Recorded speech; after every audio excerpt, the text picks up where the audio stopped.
we're going to be learning the interlocking design or the bamboo.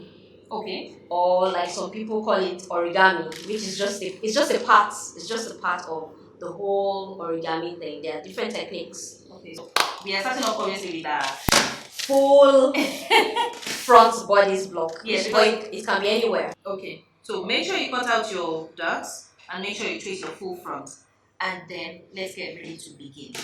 Okay, so we're going to draw our lines. You can draw your lines anyhow, but for the sake of this class, we're going to draw our lines just based around the center of our block. It doesn't matter how you draw your lines, but number them as you draw them. Okay. And make sure your first line starts from the point. First point, yes. Are we moving it down by 2.5?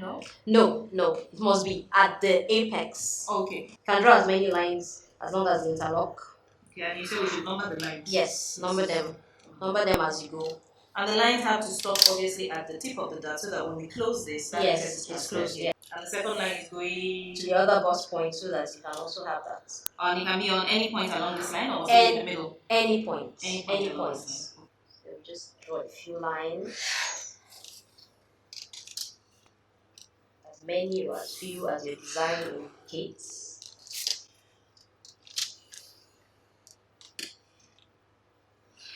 So I'm numbering my lines.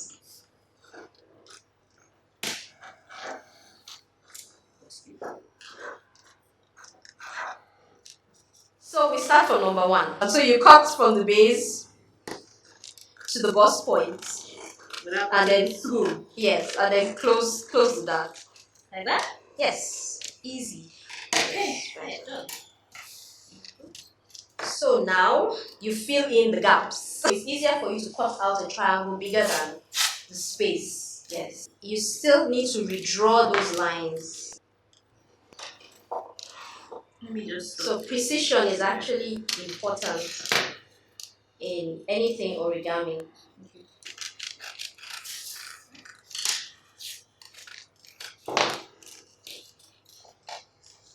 Okay. When you're done with that, then you fold. Okay.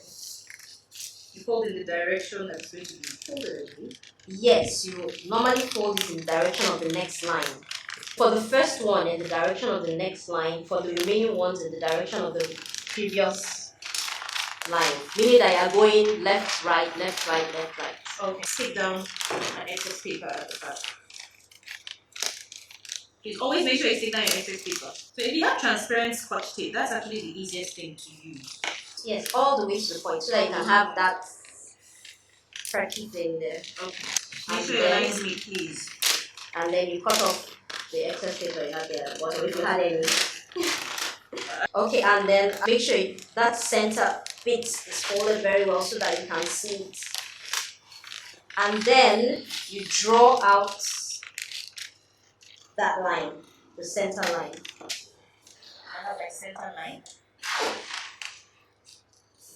which you mark out. So we need to mark that out. Yes, so that you can see very well. For easier identification of where your excesses are, you could use another color paper so that you can always see where your folds in here? Yes, in there. In there. Okay. Yes, you can use papers. So let me just do that.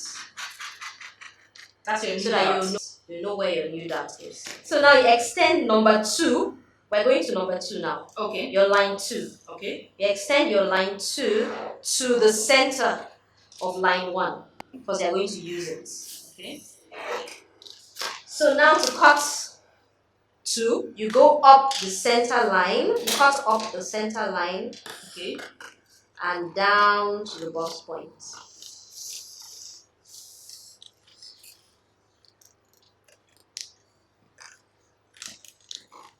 And then close. Yes.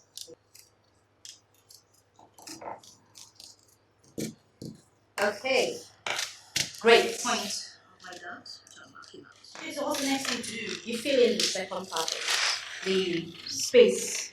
Okay, so we're going to fill in this space as well. Yes, just fill in the space. space just created. Okay, I need to say something at this point. Okay. The only reason why we are not measuring out the space like you normally do in slash and spread is because we're transferring the dots. We're transferring excesses that are already there. Okay. Yes. But for the next one, we're going to spread it to the size that we want, any size that you want. Yes. Make sure your paper is at least 3 cm more Than the base of your space or triangle.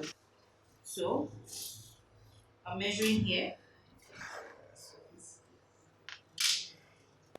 So I'm going to stick it down and measure 3 cm beyond, right? Yes.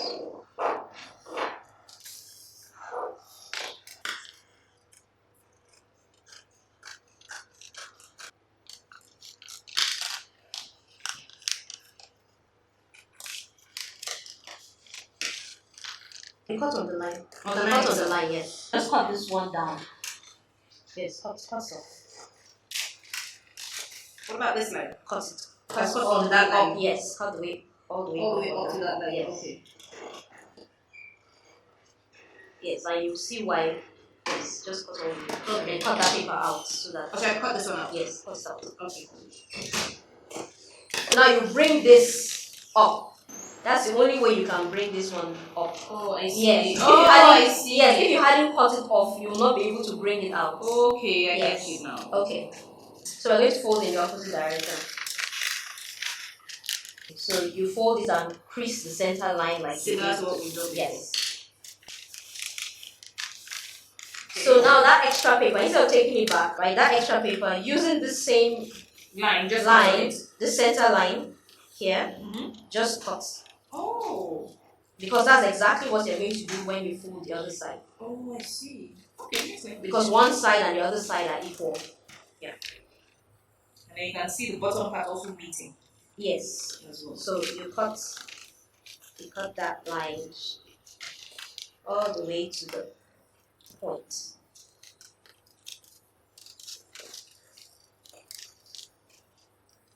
So make sure you just don't cut into the other side. Yes, don't cut into the paper. Yes, so now fold the second part of it to be sure that you have everything quite and good. Yes.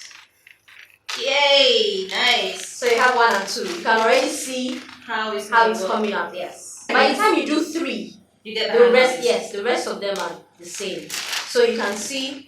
Yes. You can see when you turn it back, you can see that everything meets. And so when you're going to sew it, you're only sewing from the open parts, just all the way down. That's all. That's from here down. Just from that point. From this point here. Yes, down. That's it. And you're sewing just at the edge. You're sewing like you're not adding any allowance. No, you must always have lining under. Must have a backing. So this must be lined. It must be lined. Okay, so before you go ahead and start chopping up your pattern, yes, make sure you have one that yes, it must be lined. Okay, so just edge stitch. Because it's the lining that will keep everything in place. Okay, so that center line, exactly. So it's that easy. So draw the center line. So just draw the center line and then extend your number 3 down into that point. Do we need to mark this one out as well so we know where yes, to be good, to help. But do we need to distinguish like maybe circle? No. Just mark it, that's fine. So I'll just mark it like that too. This is just so you know where your dots are. Really. If you have different color papers, then you can decide that okay, I want one color on one side. It's always important for you to state how you're folding this. Okay, so what I'm going to do now is obviously extend number 3 into number 2, center line. Yeah, number 3 into the number 2. This is that 1. This is that 2.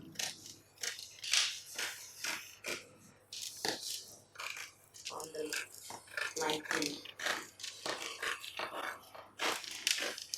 Oh, and then you open as wide as you want it, don't you? Oh, yes, gotcha. but just not too wide. You don't open too wide because just remember that anything you're opening, you're going to have that excess fabric behind on the back of your. Yes. So you don't open too wide. It's normally advisable to open about 8 cm. So you cut all the way to the point like you do a slash of thread and just open. So but it's advisable not to open more than 8 so that you don't have so much bulk at the back.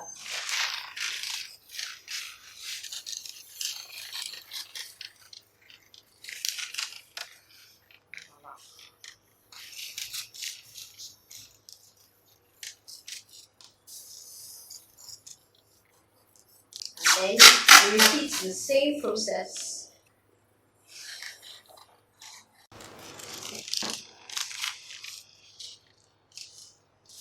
as we did earlier.